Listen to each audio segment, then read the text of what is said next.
pour les jeunes, pour la culture de la non-violence, la citoyenneté et le développement. Pour mes frères, pour mes soeurs, pour mes potes, une émission des jeunes pour les jeunes, pour la culture de la non-violence, la citoyenneté et le développement. Pour mes frères, pour mes soeurs, pour mes potes, Barada pour des jeunes, Barada avec les jeunes, Barada couleur jeune, émission couleur jeune, Barada. Ce programme est de Search for Common Ground avec un appui financier de l'USAID. Amis jeunes, mesdames et messieurs, auditeurs de valeur, je suis très heureux de vous retrouver nombreux à l'écoute de cette autre aventure de Barada, votre magazine aux couleurs jeunes. Chers amis, l'heure est grave. Nos routes constituent de nos jours nos poubelles. Nos ordures trouvent refuge dans les caniveaux et en bordure de mer. Nos eaux usées ruissellent chez nos voisins et leur odeur nauséabonde attire les mouches et les moustiques dans nos maisons. La chaussée est transformée en marché du quartier. C'est là que nos sœurs cuisinent et versent parfois de l'huile chaude sur le bitume. L'autorité n'est plus respectée et quand il y a manif, chers amis, on brûle les pneus sur la voie publique, on casse des biens publics et privés, on s'en prend à des innocents qu'on bastonne et parfois qu'on blesse. Amis jeunes, ces actes peu civiques et citoyens prouvent que la plupart de nos potes méconnaissent encore leurs droits et devoirs. C'est pour pallier donc à cette réalité que pour la première fois le ministère de l'Unité nationale et de la citoyenneté a initié du 1er au 7 novembre 2016 la Semaine nationale de la citoyenneté. À cette occasion, notre équipe va présenter à travers le témoignage du jour un projet qu'une association de jeunes compte mettre en œuvre pour le civisme, la citoyenneté et la paix en Guinée. Suivez et on se retrouve juste après.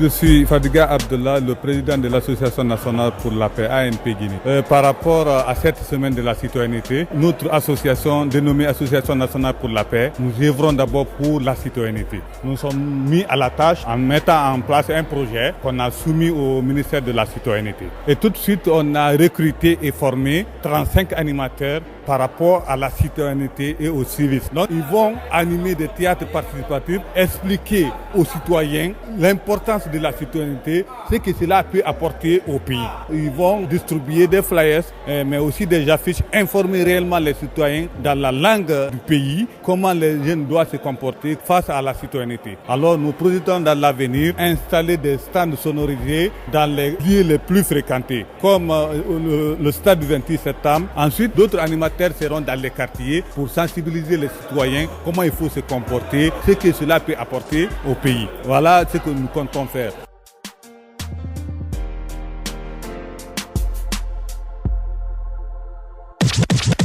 Chers amis, fidèles auditeurs, au-delà des activités menées par les jeunes lors de cette semaine, que font les jeunes pour encourager et promouvoir le civisme, la citoyenneté, la démocratie et la paix dans notre pays ? Je vous propose d'écouter ce talk show que j'ai animé entre Mohamed Doumbouya, l'un des initiateurs de Conakry Saine et Propre, et Ibrahima Kourouma, président de l'ONG Aide à la jeunesse africaine. Suivez plutôt. Ibrahima Kourouma et Mohamed Doumbouya, bienvenue dans ce talk show. Merci. Je vais commencer par toi, Mohamed, toi qui es à ta première participation à cette émission. Tu as écouté ce témoignage de Fadiga, ta réaction dessus? C'est une très bonne réaction. Des envies de citoyennes, des citoyens, c'est toujours une bonne chose. D'accord, Kourouma. Bon, je crois également que c'est une très bonne chose parce que ça a manqué à la Guinée. Donc je crois s'il y a une campagne de sensibilisation dans ce sens, ça va beaucoup aider les citoyens guinéens. À travers ce témoignage, Mo, quelle est l'analyse qu'on pourrait faire de la citoyenneté et du civisme dans notre pays? L'état des lieux, il faut dire que ce n'est pas une chose qui était promue jusqu'à maintenant. En Guinée, nous sommes un pays de citoyenneté parce que notre histoire est bâtie sur la citoyenneté. Quand on voit beaucoup de choses qui se sont faites en Guinée, mais à un moment donné de notre histoire, on a laissé tomber beaucoup de choses, peut-être à l'avantage de l'argent. Et donc, ce serait bien si on revient vraiment à cette question de citoyenneté, de solidarité. Vu les réalités qu'on connaît aujourd'hui dans le pays, est-ce qu'on peut dire que la Guinée souffre encore au manque de civisme ou de citoyenneté? Moi, je dirais plus lui-même, pour les Guinéens, la citoyenneté est un luxe. C'est là où il faut maintenant partir à la conquête pour avoir, et puis parce que c'est important. C'est gênant quand un autre citoyen des autres pays fait le déplacement pour venir dans notre pays, constate le comportement de nous les Guinéens. Quand on prend les acteurs de l'État, à chaque fois quand même un chef de département il veut passer dans l'embouteillage, ils cherchent à mettre des sirènes et puis dégager les gens, créer des troubles. En tout cas, c'est à tous les niveaux. Mohamed, tu es voilà, je dis parfois mot, je dis Mohamed. Donc du coup, je te voyais, tu étais très attentif quand Kourouma parlait. Est-ce qu'il y avait un avis contraire que tu voulais avancer par rapport à ça? Je suis complètement d'accord avec lui. Le premier théâtre de la non-citoyenneté en Guinée, c'est la circulation. Toi, tu es l'un des initiateurs de Conakry saine et propre. Qu'est-ce qui vous a poussé à vraiment initier ce mouvement-là? Voilà, moi c'est ce qui me permet d'avoir beaucoup d'espoir quand on parle de citoyenneté en Guinée, parce que ça a commencé avec 1 à 5 personnes et aujourd'hui il y a plus de 1000-2000 personnes qui nous suivent pour Conakry saine et propre. C'est que quelque part il y a eu trop de propagande pour beaucoup de choses. Donc les gens ils attendent qu'il y ait des choses concrètes pour manifester leur citoyenneté aussi. C'est pour cela que je parlais d'une promotion de la citoyenneté. J'espère que là, c'est un lancement. Qu'il y ait une semaine de la citoyenneté, c'est une très bonne chose. Mais il ne faut pas qu'on attende l'année prochaine pour ramener la semaine. Il faut que cette semaine soit un élan, un lancement d'un programme à long terme d'une citoyenneté qu'on verrait tous les jours se manifester et dans les rues et dans nos actes et dans nos paroles. Et pour cela, qu'est-ce que nous pouvons faire au-delà de cette semaine qui a été lancée le 1er novembre? Mais c'est des actes concrets, c'est une promotion concrète partout, comme Kourouma l'a dit. Déjà que les ministres eux-mêmes ils prennent l'engagement de respecter les lieux publics, que personne ne demande plus de privilèges qu'il ne l'est accordé. Dans le domaine public, on est tous égaux. Donc ceux qui jettent par exemple des trucs par la fenêtre, des choses comme ça. Donc il y a plein de choses comme ça, mais il faut une promotion, il faut qu'il y ait des exemples. Mais est-ce qu'on peut dire que le manque de civisme ou de citoyenneté Kourouma peut être une menace pour la paix?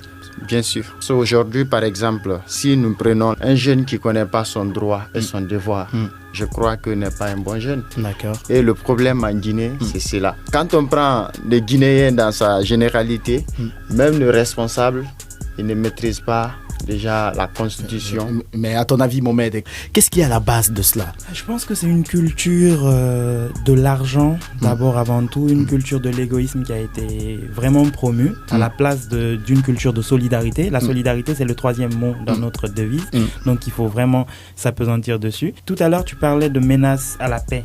Justement, je pense que la plus grande menace à la paix, c'est justement le manque de civisme, c'est le manque de citoyenneté. On parle de bon voisinage pour être bon citoyen. Si vous êtes bon voisin dans un quartier, il n'y a aucune politique, il n'y a aucune menace qui viendra derrière et vous attaquer. Parce que vous êtes soudés, quand ça vient, justement vous luttez contre ce qui vient de mauvais. Et quand c'est le positif qui vient aussi, vous essayez de l'assimiler, de l'intégrer à votre quartier. Donc être bon citoyen, je pense que c'est une très très bonne arme pour la paix en Guinée. Ok, Kourouma, qu'est-ce que nous pouvons faire, nous en tant que jeunes, pour mettre un tout petit peu valoriser, faire la promotion du civisme et de la citoyenneté pour une paix durable en Guinée? Bon, je crois que chacun doit se sentir d'abord coupable, doit se dire que moi, à partir maintenant du lancement de cette semaine, d'une préoccupation, je vais tout faire pour être un bon citoyen. D'accord. Et pour être un bon citoyen, c'est de respecter le voisinage, le respect mutuel, quoi, je veux dire. D'accord. Aussi de connaître son devoir, son droit, et quotidiennement, en se saisissant de ne pas jeter les ordures dans les lieux ou d'assainir aussi. En tout cas,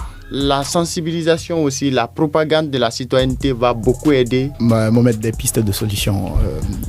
Piste de solution, moi j'ai un mot à la bouche depuis longtemps, je dis participation. Il faut qu'on participe. D'accord. Parce que donc on parle de droits et de devoirs, mais c'est difficile dans un pays où on a un taux d'analphabétisme très élevé de parler de droits et devoirs pour que les gens comprennent ça. Mais ce qu'on a hérité depuis longtemps, c'est la participation. Donc, chacun amène le peu qu'il a pour que tout le monde puisse vivre. Mais aujourd'hui, quel type de participation on souhaiterait avoir pour que le civisme et la citoyenneté soient vraiment des actes forts pour la paix? C'est la participation dans tout. La participation comme droit, la participation comme devoir. Donc, on prend l'exemple, la semaine passée, on était à Kassa, justement pour parler de l'assainissement de la ville de Conakry.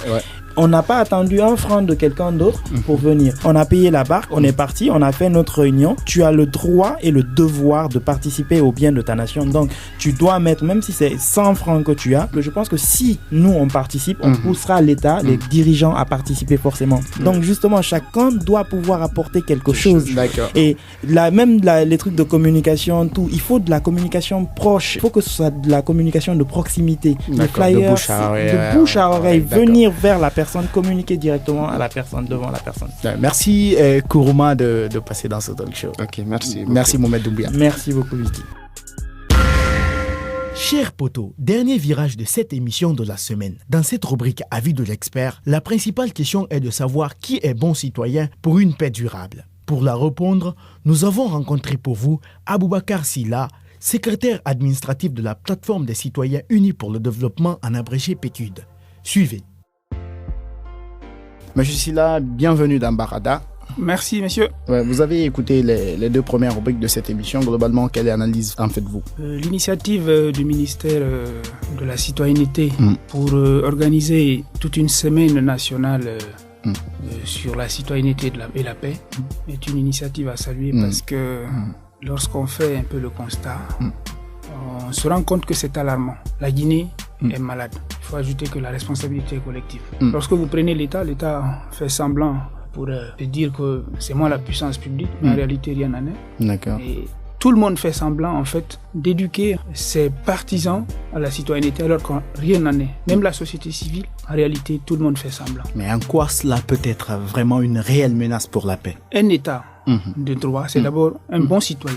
Parce qu'un bon citoyen, ce n'est pas celui-là seulement qui réclame que c'est droit, mais c'est celui-là qui est inquiet ou plutôt soucieux de ce qu'il apporte en termes de devoirs, en termes de promotion du civisme dans la société pour pouvoir faire avancer les choses. On est tous unanimes dessus que le constat est alarmant. Les jeunes l'ont dit dans les précédentes rubriques. D'autres initient des mouvements d'assainissement, d'autres font la promotion des droits des jeunes, d'autres expliquent un tout petit peu, comme l'a dit notre témoin dans la première rubrique, essayent de mettre des stands animés un peu partout sur les places publiques pour expliquer aux uns et aux autres. Mais est-ce que cela peut apporter un changement de comportement chez les uns et les autres? Absolument, si vous voyez que les gens réagissent n'importe comment. Par exemple, quand il y a des manifestations, on casse les édifices publics, on sent aux biens individuels, notamment les véhicules personnels et autres, ou même les véhicules étatiques. C'est en fait, les gens n'ont pas une sorte de prise de conscience collective par rapport aux conséquences de leurs actes. Donc, il faut éduquer à la citoyenneté et c'est un travail de tous les jours. En réalité, c'est le rôle de la société civile. Même cette semaine de la citoyenneté, il appartenait plutôt à la société civile de l'initier. Mais puisque le ministère l'a initié, parce que comme l'a dit M. Doumbouya, effectivement, l'exemple, ça vient d'en haut et l'imitation d'en bas. Donc, il faut absolument que chacun puisse poser des actes qui puissent inspirer autrui à agir de la même façon pour faire avancer les choses. Parce que, je le dis et je le répète, la citoyenneté, quand elle n'est pas de mise, elle sape complètement la paix sociale. D'accord. Parce qu'on se dit que lorsqu'on n'est pas civiquement éduqué, on pense qu'on est permis à tout faire, on s'en prend à tout. Qu'est-ce que les jeunes peuvent apporter aujourd'hui dans la promotion de la citoyenneté et du civisme pour un tout petit peu renforcer aussi la paix et la consolider? Moi, je pense que c'est d'en parler. D'abord, le fait d'en parler, c'est une grande chose, c'est une bonne chose, quoi. Et lier l'acte à la parole. Lorsqu'il y a, par exemple, ce rapport de bon voisinage qui existe entre les gens, ils vont se faire un front commun, non seulement pour combattre ces ordures qui sont dans leur quartier, et aller vers, par exemple, des familles, pour essayer de les conscientiser sur l'utilisation, par exemple, des eaux de ruissellement pour dire que, écoutez, c'est votre environnement qui est pollué et après tout, les conséquences vont encore retomber sur vous. Merci, M. Silla. Merci bien.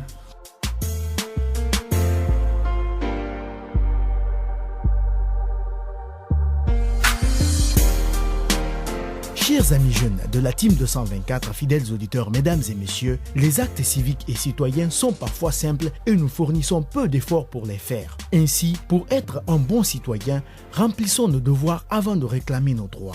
Veillons au respect des textes de loi et l'autorité de l'État. Lorsqu'il y a manif, ne brûlons pas de pneus sur la chaussée et ne cassons pas les biens publics ou privés. Le respect du civisme et de la citoyenneté est un atout pour une paix, gage de tout développement durable. Vous avez été des nôtres pendant ces 15 dernières minutes, alors répondez à la question suivante au stand de SFCG Guinée que vous entendrez à la fin de cette émission. Quel acte citoyen avez-vous posé ou comptez-vous poser pour votre communauté? Merci et à la semaine prochaine dans une autre aventure de Barada. Vous voulez réagir à cette émission? Envoyez-nous un SMS au 622 31 39 81. Vous pouvez également nous envoyer un mail sur guinea@sfcg.org ou nous suivre sur notre adresse Facebook Search for Common Ground Guinée. Une émission des jeunes pour les jeunes, pour l'attitude de la non-violence, la citoyenneté et le développement, pour mes frères, pour mes soeurs, pour mes potes. Une émission des jeunes pour les jeunes, pour l'attitude de la non-violence, la citoyenneté et le développement, pour mes frères, pour mes soeurs, pour mes potes. Barada. Barada pour des jeunes, Barada avec les jeunes, Barada couleur jeune, émission couleur jeune, Barada. Ce programme est de Search for Common Ground avec un appui financier de l'USAID.